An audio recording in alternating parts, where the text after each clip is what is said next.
Et ce qui m'apparaît, si vous voulez, très profondément maintenant autour de la question de la guerre d'Algérie, c'est que, la démarche coloniale qui remonte dans sa forme actuelle, dans sa forme récente, on va dire, à la deuxième moitié du XIXe siècle,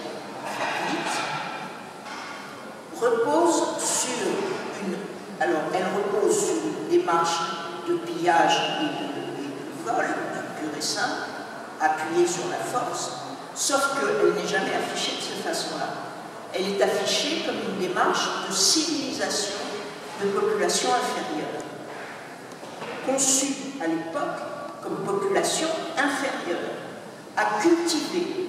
Il faut leur donner la culture, parce qu'ils n'ont pas. C'est des civilisations, c'est des populations qui reposent, qui ne comprennent que la force. Donc si on veut les civiliser, il faut bien passer par l'armée. Et le massacre. Le massacre est justifié par le fait qu'ils ne comprennent que ça. Et qu'au fin de compte, la civilisation, ça va être les routes. On en a construit quelques-unes parce qu'il fallait évacuer les matières premières que l'on pillait. Les écoles, on n'en a pas construit jusqu'à la guerre. La deuxième guerre mondiale, on n'a pas construit. Et on dit aussi, mais ça c'est les gens anticolonialistes, le bordel. Et ça, il y en a beaucoup. Parce que comme il y avait de l'armée, il fallait du bordel.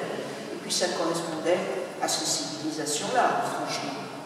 Les femmes, elles ne sont pas respectées, donc qu'elles ne soient pas respectées au bordel dans la famille, après tout, ça c'est une continuité. Le Glaoui, qui a été le grand allié de la France au Maroc, était le souteneur de 5000 prostituées à Marrakech.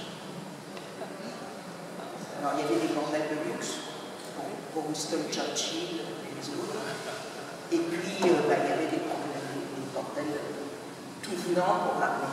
Voilà.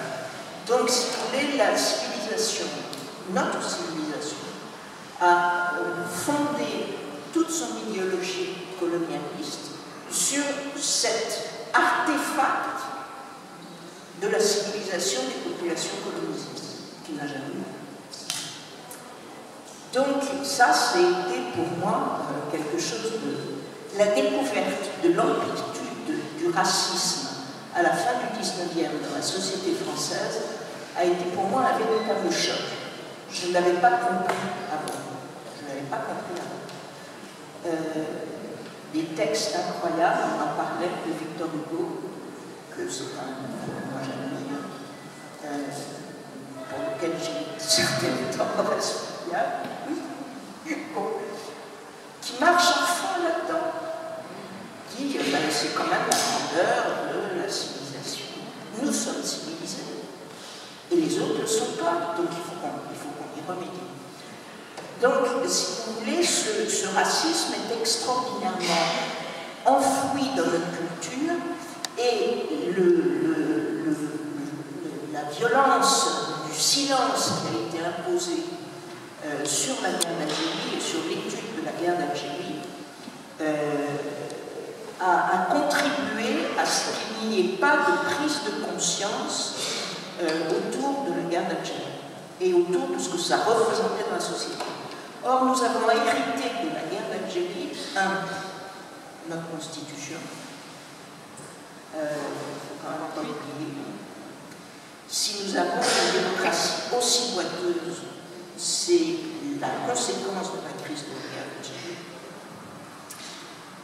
Deux, l'appareil administratif et policier a été finalement contaminé profondément jusqu'à être décalqué sur l'appareil de répression coloniale.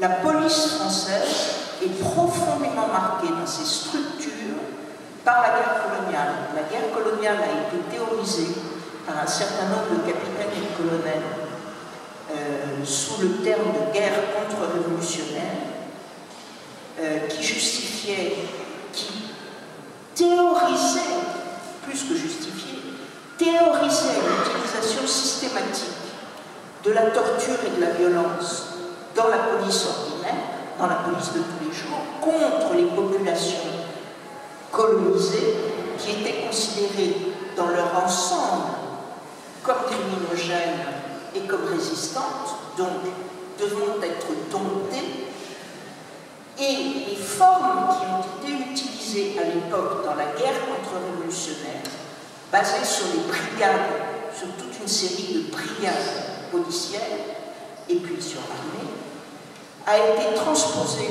en France.